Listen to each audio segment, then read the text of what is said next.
Well, hi, I'm Noah Bradley with Handmade House TV. Thank you for joining me. Today we're going to talk about finding a builder, finding someone to build your dream log home. Stay tuned.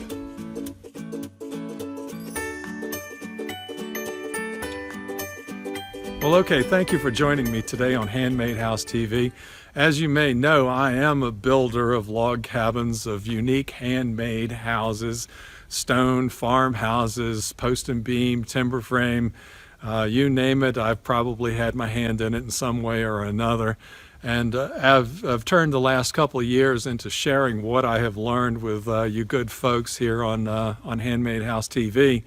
And what I'm trying to do is to teach everyone else in order how to build houses as I have built, to learn from my experiences and ideally not repeat my failures. I'm thankful for all the words of support and encouragement that I've gotten from you guys. It means a whole lot to me. Sometimes I get requests by email where people will say that I really love what it is you're doing, of what it is that you build, but for whatever reason, either physically I'm not able to undertake the work, or they don't feel they're competent enough in order to undertake the construction of a home. And if I have any recommendations for them in how to proceed, how to get a dream home if you're not going to build it yourself, and how to find that best builder. And the fact of the matter is that there are a lot of great builders out there. But I can say that the kind of houses that I built, the kind that I share with you here on Handmade House TV, are unique and special, and that most builders, the vast majority, 99%, have no experience with it whatsoever.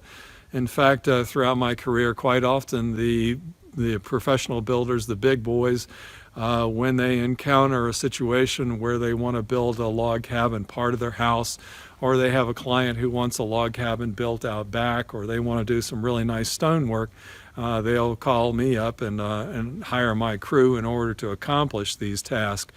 And that I've heard my share of horror stories from individuals who have hired builders who express that they've always wanted to do something like this, and this would be their first attempt, and that first attempts don't often turn out well.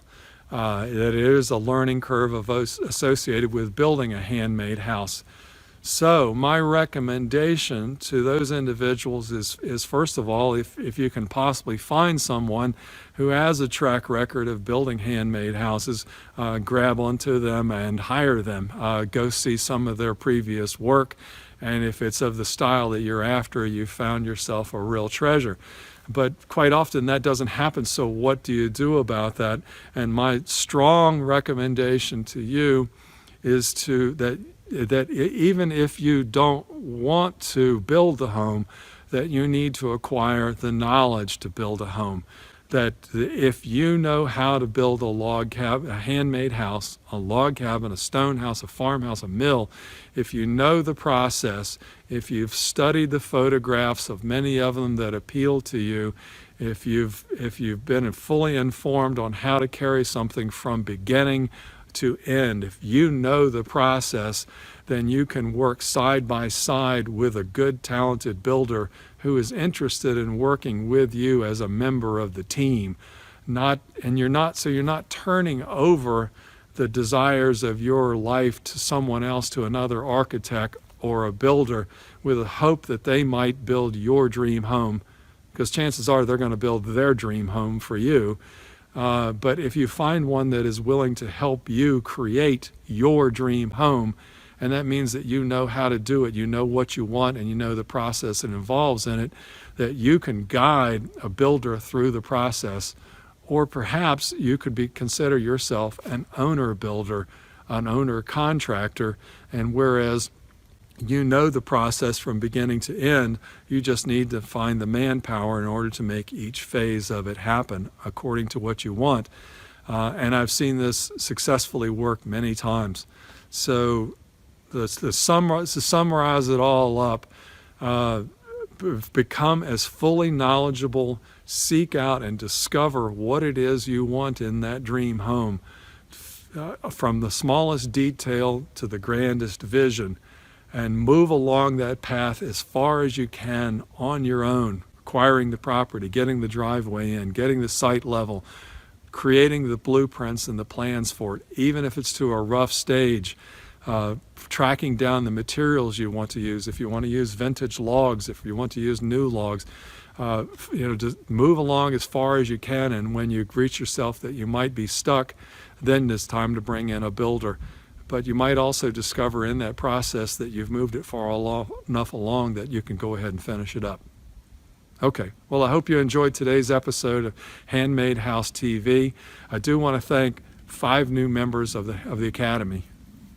Well, okay, thank you so much for joining me today on Handmade House TV. I would like to thank 5 new members of the Handmade House Academy: Matthew Wagner, Brian Cockwell, David Queen, Lee and Carol Carney, and Roger Vowles. Thank you guys so much for joining in and supporting the Handmade House Academy. And we look forward to seeing you here on Handmade House TV next week. I'm Noah Bradley. Have a great week.